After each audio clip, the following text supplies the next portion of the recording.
Ang panahon ng Adbyento ay panahon ng pagpapahinga sa kamay ng Diyos, nangangailangan ng ating pagsisikap na lumapit sa Kanya.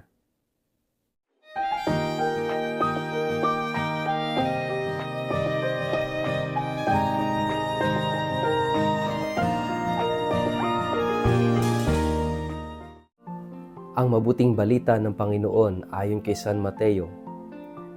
Lumapit kayo sa akin, kayong lahat na nahihirapan at lubhang nabibigatan sa inyong pasanin, at kayo bibigyan ko ng kapahingahan. Pasanin ninyo ang aking pamatok at matuto kayo sa akin, sapagkat ako'y maamo at may mababang loob. Makakatagpo kayo sa akin ng kapahingahan, sapagkat madaling dalhin ang aking pamatok at magaan ang pasaning ibibigay ko sa inyo. Ang mabuting balita ng Panginoon. Word of the day, hear what God has to say. Mapagpalang araw po sa inyong lahat. Kumusta po kayo? Ang ating pong word of the day ay rest. Mga kapatid, siguro ito naman yung kinakailangan nating lahat. We have to learn how to rest.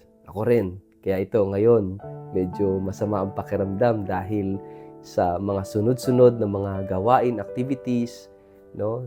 Nagkaroon tayo ng fiesta at maraming mga activities before that. At ngayon, ilang araw from now, ay another busy days dahil papasok tayo sa mga simbang gabi. Kaya napakahalaga ng pahinga para makagain tayo ng lakas. Yung rest ay napakahalaga para tayo ay makapagpahinga, makaipon ng panibagong lakas, at makapag-umpisa, no, na makapagtrabaho ulit para maging effective and efficient. At minsan, yung tulad ng nararamdaman ko ngayon na medyo masamang pakiramdam, it is para bang paalala, uy, magpahinga ka naman. No? So we need to rest. At ngayong araw na ito naman yung binibigyang diin, dito sa ating ebanghelyo. Sabi ng Panginoon, "Come to me, those who are burdened." No? Kung kayo nabibigatan, kayo nahihirapan sa inyong mga pasanin sa buhay, lumapit kayo sa akin. Sabi niya, at kayo bibigyan ko ng kapahingahan. Matuto kayo, pasanin ninyo ang aking pamatok. No? Learn from me, sabi niya, "Learn from me, for I am gentle and humble of heart." Siguro, kapag tayo ay marami mga pinagdaraan ng hirap sa buhay, kapag tayo nabibigatan, siguro mas maintindihan natin ang sinasabi ng Ebanghelyong ito sa araw na ito. Yung kapaguran, no, ng ating puso at kalooban. Pero gustong gamitin ni Jesus ang pagkakataong ito para hindi lang tayo makapagpahinga, kundi para tayo ay matuto na maging mapagpakumbaba at maging maamo ang kalooban. Yung panahon ng Adbyento ay hindi lamang panahon ng pagdating ng Panginoon, kundi ito'y panahon din ng ating paglapit sa Kanya. Kung ang Diyos ay lumalapit sa atin, napakahalaga na tayo rin ay lumapit sa Kanya. It's a two-way process. Hindi lang ang Diyos ang nag-exert ng effort. Mahalaga din na tayo rin ay meron ding bahagi.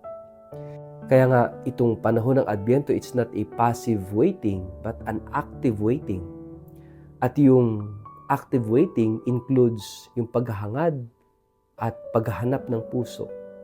Ibig sabihin, tayo ay may ginagawang mga hakbang para ihanda ang ating sarili sa pagdating ng Panginoon. At yung paglapit sa Kanya, yung pagsuko sa Kanya, at yung pagkatuto sa Kanya ay isang napakahalagang kontribusyon natin sa ating paghahanda para sa pagdating ng Panginoon sa buhay natin.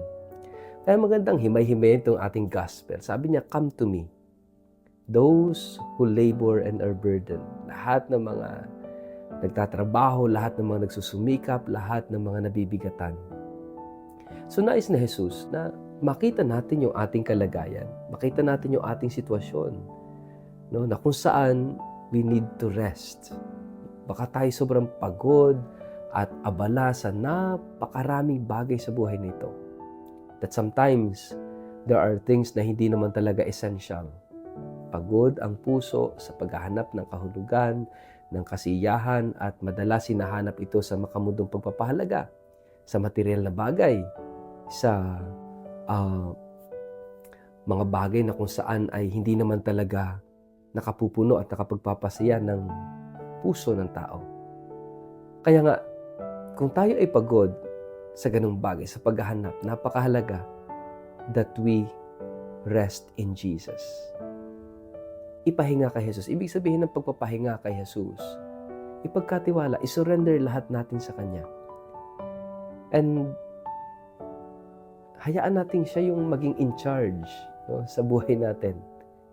The more that we try to control everything in our life, the more na mapapagod tayo. Because the truth is, we are not in total control of everything. Bakit hindi natin ilagay sa kamay ni Jesus? At sabi nga doon, take my yoke upon you. Pasanin natin yung kanyang pamatok.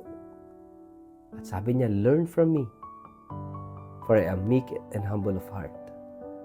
So lahat ng mga karanasan natin sa buhay na ito, yung pagpapahinga kay Jesus is also a way of learning from Jesus.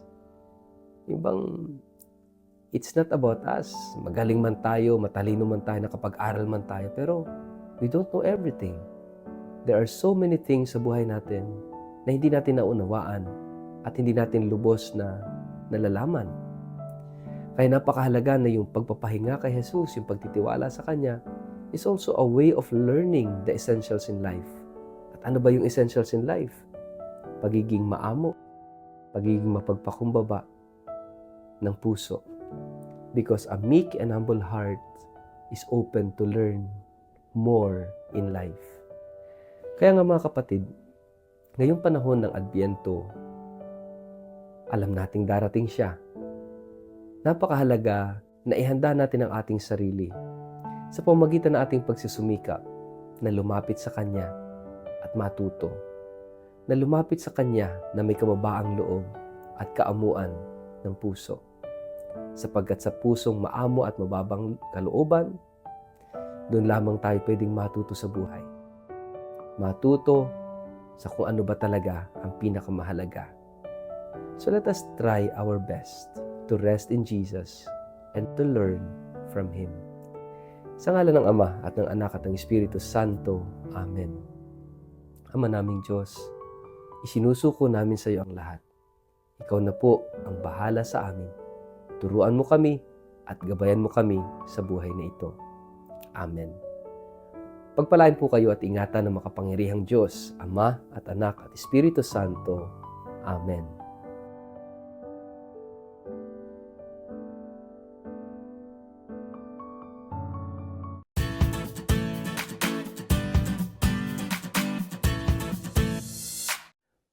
Mag-like, follow at subscribe sa Word of the Day para sa inyong pang-araw-araw na inspirasyon. Inaanyayahan ko po kayong i-like ang aking Facebook page at mag-subscribe sa aking YouTube channel na Word of the Day. Samahan ninyo ako sa araw-araw na pagninilay ng Ebanghelyo upang mapalalim ang ating pananampalataya at magkaroon ng gabay sa bawat hakbang ng ating buhay, araw-araw. Kaya po, huwag kalimutang mag-follow at mag-subscribe upang manatiling updated sa ating pang-araw-araw na pagninilay. Maraming salamat po at naway patuloy tayong pagpalain ng Diyos.